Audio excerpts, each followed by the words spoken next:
friends, welcome back to Tricky Thursday. I'm Trisha, owner of Creative Costume Academy, where it's my mission to help stitchers and creatives learn the easy basic pattern making principles so that you can start making your own unique designs immediately. Today, I want to talk a little bit about using patterns that you already have. I get asked a lot, how can I use these skills that I'm learning in your courses and adapt them, and how are they going to be useful to what I'm trying to do? Here's what the thing.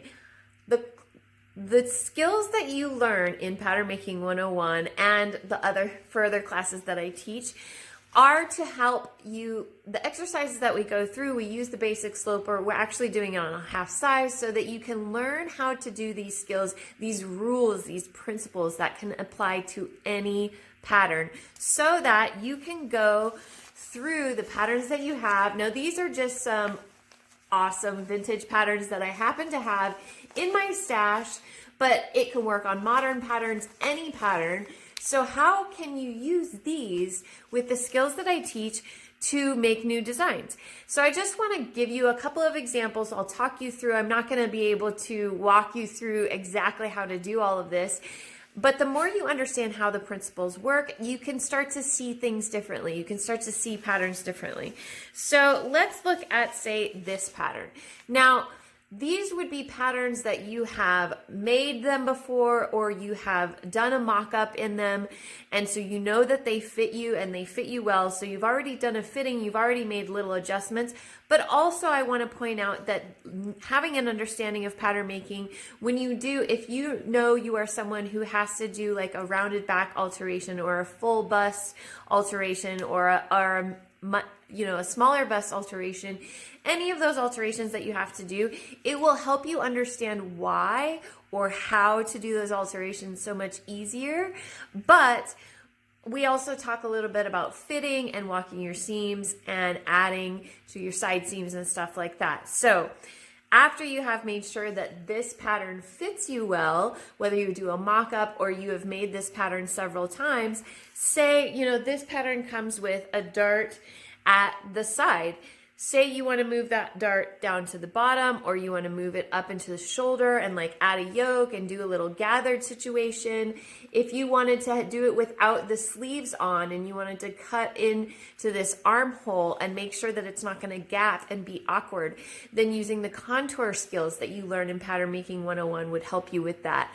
And using the move a dart skills would help you with moving it around and adding fullness and things like that. So it's taking a pattern that you already have and being able to use it to create new designs. Now, I just want to point out, if you are doing that and using a pattern that you already want, that you've already used, you want to trace off that pattern, remove the seam allowances, because you still want to keep it as the pattern that it was originally intended for, but you are now making a new pattern using that as a template. So you want to remove seam allowances.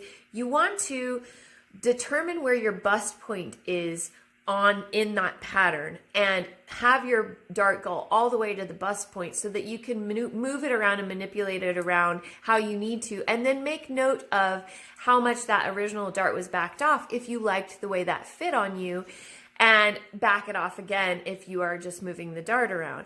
And for those of you in the course, you'll understand what I mean if you got confused by that. And if you want to know more about all of this stuff that I'm talking about, please reach out and shoot me a DM, and I'll be happy to discuss all of this. So here's another example. This is a very basic silhouette. She's got a high neck. She's got a single dart here going down here. Again, you could move this dart around. You could add gathers here at the side if you want to change up the design. You could cut in this armsite. See, she's got a scoop neck here. I don't think that is in here, but if you wanted to do that with this pattern and not end up with it gapping, you'd again use the contour principle. So that is another example. Here's the same. If you want to, again, change your necklines around, change your armsides around, maybe you want to add fullness to your sleeve, maybe you want to turn this into an A-line skirt, or you want to add gathers at the side. any of that is possible. You are taking something that is existing and you are applying the principles to this to change it up.